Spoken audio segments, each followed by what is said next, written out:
अगर मैं आपसे कहूं कि कल की अवतार सिर्फ भविष्यवाणी नहीं रहा, बल्कि उसकी तिथि, समय और परिस्थिति सार्वजनिक रूप से घोषित कर दी गई है, तो क्या आप यकीन करेंगे? रुकिए, वीडियो स्किप मत कीजिए, क्योंकि ये बात किसी यूट्यूबर ने नहीं, किसी कथाकार ने नहीं, बल्कि जगत गुरु स्वामी रामभद्राचार्य ने कही है।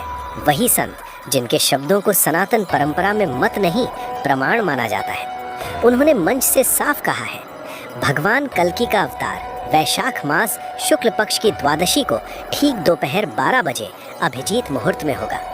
अब सवाल ये नहीं है कि कल्कि आएंगे या नहीं, सवाल ये है कि इतने वर्षों बाद तिथि अब क्यों बताई गई? क्या ये सिर्फ एक धार्मिक घोषणा है या फिर कलयुग के अंतिम चरण का संकेत? और ध्यान से सुनिए, उन्होंने ये भी कहा कि जिस तिथि को अब तक कल्कि जयंती के रूप में मनाया जा रहा था वो शास्त्र सम्मत नहीं है, तो फिर अब तक हम क्या मनाते रहे? इतना ही नहीं, जिस गांव में आज कल्कि धाम का निर्माण हो रहा है, उस गांव का उल्लेख पुराणों में माता सुमति के मायके के रूप में पहले से मौजूद है। संयोग या शास्त्रों की सटीक योजना? और सबसे बड़ा वाक्य, जिस दिन कल्कि का अवतरण होगा उसी दिन कलयुग का अंत शुरू हो जाएगा। अब जरा रुककर सोचिए, अगर ये घोषणा सही है तो इसका असर सिर्फ मंदिरों तक सीमित नहीं रहेगा। ये असर आपके जीवन पर पड़ेगा, आपके निर्णयों पर पड़ेगा और शायद आपके भविष्य पर भी। तो सवाल ये नहीं कि कल्कि कब आएंगे, सवाल ये है जब ये सब सामने आ चुका है तो आप इसे नज़रअंदाज कैसे कर सकते हैं? वीडियो के अंत तक बने रहिए, क्योंकि जो आगे आने वाला है वो सिर्फ खबर नहीं, चेतावनी है। सनातन धर्म की गूंजती घंटियों और मंत्रोच्चार के बीच उत्तर प्रदेश के संभल जिले के एक छोटे से गांव श्री कल्कि धाम में, जो कभी कंबोज कहलाता था, एक ऐतिहासिक क्षण साकार हो रहा था। हवा में एक अद्भुत पवित्रता और एक अटूट प्रतीक्षा का भाव था। हजारों की संख्या में साधु संत, भक्त और जिज्ञासु एकत्र थे, मानो समय स्वयं अपनी गति रोके एक महान उद्घोषणा की प्रतीक्षा कर रहा हो। मंच पर विराजमान थे जगत गुरु स्वामी रामभद्राचार्य। उनके चेहरे पर एक तेज था, एक ऐसा प्रकाश जो अंधेरे को चीरकर सीधे सत्य तक पहुंचता है। उनके शब्दों का इंतजार केवल उस मंडप में बैठे लोग नहीं, बल्कि एक पूरी सभ्यता, एक पूरा युग कर रहा था, कलयुग। और फिर वो क्षण आया, उनके मुख से निकले वे शब्द जिन्होंने शास्त्रों के पन्नों में दबे एक रहस्य को जीवंत कर दिया। भगवान श्री कल्कि का अवतार वैशाख मास के शुक्ल पक्ष की द्वादशी को दोपहर के ठीक 12 बजे अभिजीत मुहूर्त में होगा। ये केवल एक तिथि की घोषणा नहीं थी, ये एक सनातन प्रतीक्षा का अंत था और एक नए आरंभ की घोषणा थी। ये वो आधार बन गया जिसके इर्द गिर्द बुनी गई है ये विशाल कथा, कल्कि के अवतार की, धर्म की पुनर्स्थापना की और एक नई सृष्टि के सूत्रपात की। कथा का आरंभ होता है आज से नहीं, बल्कि उस क्षण से जब भगवान विष्णु ने अपने अंतिम अवतार श्री कृष्ण का देह त्याग किया था। कलयुग का प्रवेश द्वार खुल चुका था। ऋषियों ने भविष्यवाणी की थी कि जब जब अधर्म की सीमा लांघे भी धर्म की रक्षा के लिए कोई न कोई रूप प्रभु अवश्य धारण करेंगे। वर्तमान में एक युवा शोधार्थी आर्यन कंप्यूटर स्क्रीन के सामने बैठा था। समाचारों की सुर्खियां थी, जगत गुरु ने भगवान कल्कि के अवतार की तिथि की घोषणा की। आर्यन का मन विज्ञान और आस्था के बीच दोलन कर रहा था। उसकी दादी, जो संस्कृत की विदुषी थी, हमेशा कल्कि की कथा सुनाया करती थी। वे घोड़े पर सवार होकर आएंगे बेटा, और इस युग के सारे मैल को धो देंगे। उस खबर ने आर्यन के मन में एक जिज्ञासा जगाई, क्या ये सचमुच होगा? क्या कोई तिथि निर्धारित की जा सकती है? वो संभल जिले में हो रही कल्कि कथा में जाने का निश्चय करता है। उसकी ये यात्रा केवल एक स्थान तक की नहीं, बल्कि समय, शास्त्र और आस्था के गलियारों से होकर गुजरने वाली थी। संभल पहुंचकर आर्यन जिस विशाल पंडाल में प्रवेश करता है, वहां का वातावरण अलौकिक है। हजारों दीपक जल रहे हैं, वेद मंत्र गूंज रहे हैं। मंच पर स्वामी रामभद्राचार्य जी कथा कह रहे हैं। वे केवल बोल नहीं रहे, लगता है जैसे वे श्लोकों के माध्यम से श्रोताओं को हजारों वर्ष पीछे शास्त्रों के उन पन्नों पर ले जा रहे हैं जहां कल्कि का वर्णन है। आचार्य जी की वाणी स्पष्ट और तर्कपूर्ण है। वे श्रीमद् भागवत पुराण, कल्कि पुराण, महाभारत के वन पर्व के श्लोक उद्धृत करते हैं। वे बताते हैं कि भगवान कल्कि का जन्म संभल ग्राम में विष्णु यशा नामक श्रेष्ठ ब्राह्मण के घर होगा और उनकी माता का नाम सुमति होगा। उनका विवाह श्रीमती, पद्मा, रमा और कीर्ति नामक 4 कन्याओं से होगा। सबसे महत्वपूर्ण बिंदु जो वे रेखांकित करते हैं वो है तिथि की शुचिता। वे समझाते हैं कि कैसे ज्योतिष और पंचांग के गहन अध्ययन के आधार पर शास्त्रीय गणना से ये निष्कर्ष निकाला गया है कि अवतरण वैशाख शुक्ल द्वादशी को होगा। वे कहते हैं ये तिथि मनमानी नहीं है, ये वही तिथि है जब भगवान नृसिंह प्रकट हुए थे। द्वादशी भगवान विष्णु को अत्यंत प्रिय है। वैशाख का महीना पवित्रता और ज्ञान का प्रतीक है और दोपहर का 12 बजा अभिजीत मुहूर्त सभी मुहूर्तों में श्रेष्ठ और विजयदायक है। ये समय अवतार के लिए सर्वथा उपयुक्त है। आर्यन के मन के सारे प्रश्न एक एक करके शास्त्र के तर्कपूर्ण विवेचन से टकरा रहे थे। ये कोई भावुकता नहीं बल्कि गणित की तरह सटीक विज्ञान था। कथा के दूसरे दिन आचार्य प्रमोद कृष्णम जी कल्की पीठ के अधिष्ठाता मंच पर आते हैं। वे एक और चौंकाने वाला तथ्य प्रस्तुत करते हैं। वे बताते हैं कि ये स्थान जहां आज श्री कल्की धाम का निर्माण हो रहा है, प्राचीन काल में कंबोज ग्राम के नाम से जाना जाता था। और हैरानी की बात यह है कि इस कंबोज का उल्लेख प्राचीन पुराणों में भगवान कल्की की माता सुमति के मायके के रूप में मिलता है। आचार्य जी बताते हैं, समय के साथ मुगल काल में इसका नाम कंबोज से परिवर्तित होकर कंबो या एचोड़ा कंबो हो गया, लेकिन ये वही पावन भूमि है। और पिछले वर्ष जब हमारे आदरणीय प्रधानमंत्री श्री नरेंद्र मोदी जी ने यहाँ आकर श्री कल्की मंदिर का शिलान्यास किया तो उन्होंने अनजाने में ही सही शास्त्रों में वर्णित उसी पवित्र स्थल का उद्घाटन किया।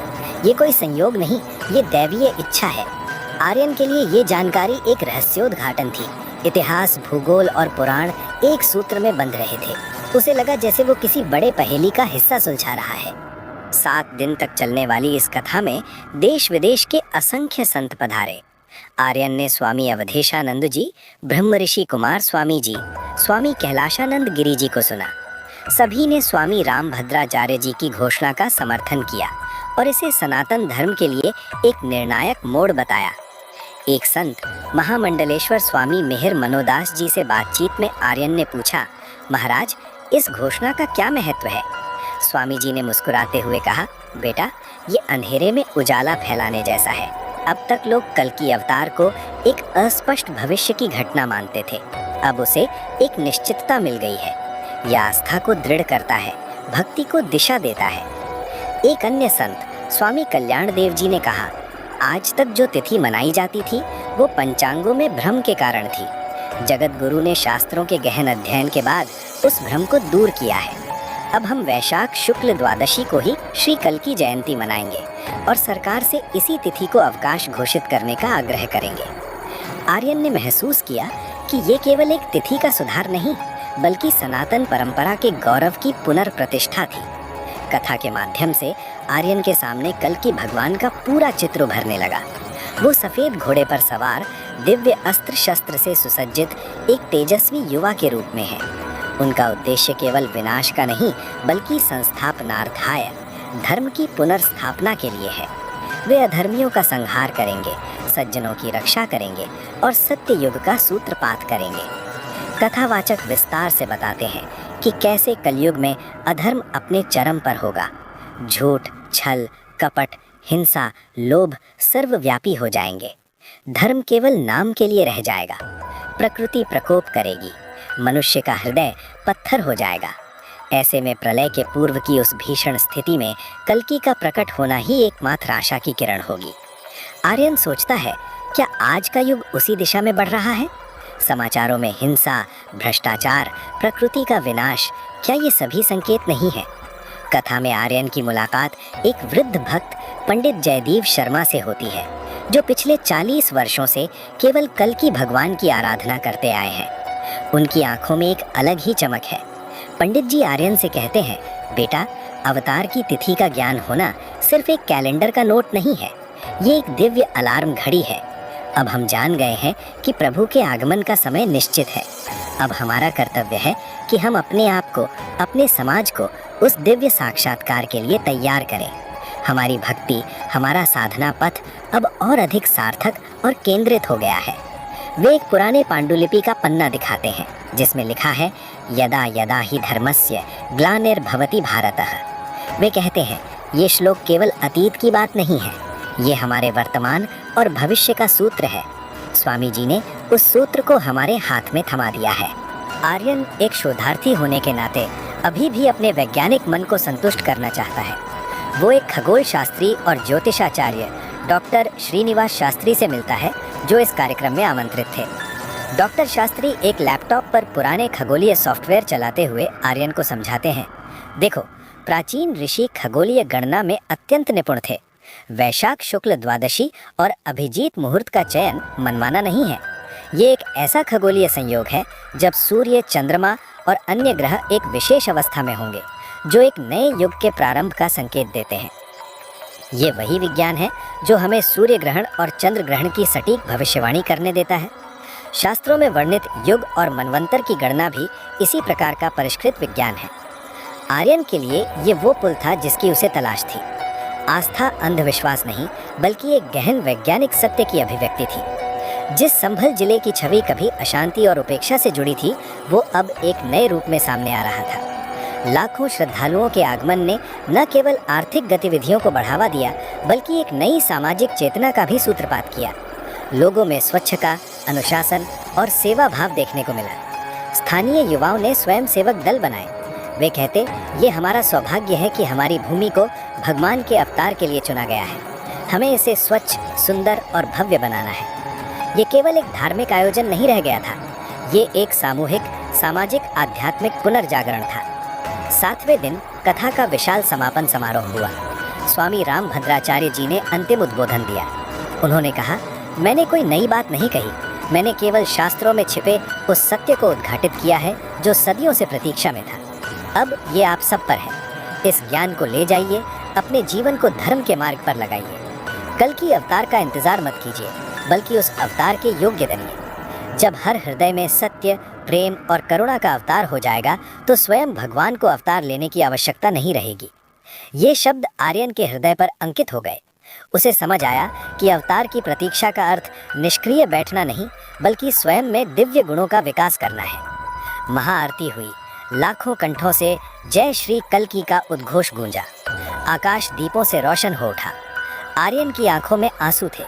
वो जान गया था कि उसने केवल एक कार्यक्रम नहीं देखा, उसने इतिहास बनते हुए देखा था। कथा समाप्त हुई, लेकिन आर्यन की आंतरिक यात्रा अब शुरू हुई थी। वो दिल्ली लौटा, लेकिन वो व्यक्ति नहीं था जो गया था। उसने अपने शोध का विषय बदल दिया। अब वो प्राचीन भारतीय ग्रंथों में समय, खगोल और अवतार सिद्धांत पर शोध करने लगा। उसे एहसास हुआ कि वैशाख शुक्ल द्वादशी केवल एक तारीख नहीं है, ये एक प्रतीक है, आशा का, न्याय का और अंततः विजय का। ये हमें याद दिलाता है कि अंधकार चाहे कितना भी गहरा क्यों न हो, सूर्योदय अवश्य होता है। भगवान कल्कि का अवतार बाहरी घटना से पहले एक आंतरिक क्रांति का आह्वान है। आज आर्यन उस तिथि की प्रतीक्षा करता है, निष्क्रियता से नहीं, बल्कि सक्रिय साधना और समाज सेवा के साथ। वो जानता है कि जब वो दिवस आएगा तो वो केवल एक व्यक्ति का जन्मदिन नहीं होगा, वो समस्त मानवता के लिए एक नए सत्य युग का जन्मदिन होगा। और इस प्रकार एक घोषणा ने न केवल एक तिथि स्पष्ट की, बल्कि अनगिनत हृदयों में आस्था, जिज्ञासा और परिवर्तन का दीप जला दिया। कल्कि की कथा अब केवल पुराणों में नहीं, बल्कि प्रत्येक उस व्यक्ति के जीवन में लिखी जा रही है जो अधर्म के विरुद्ध खड़ा होने का साहस रखता है। जय श्री कल्कि। हरि ओम तत्सत।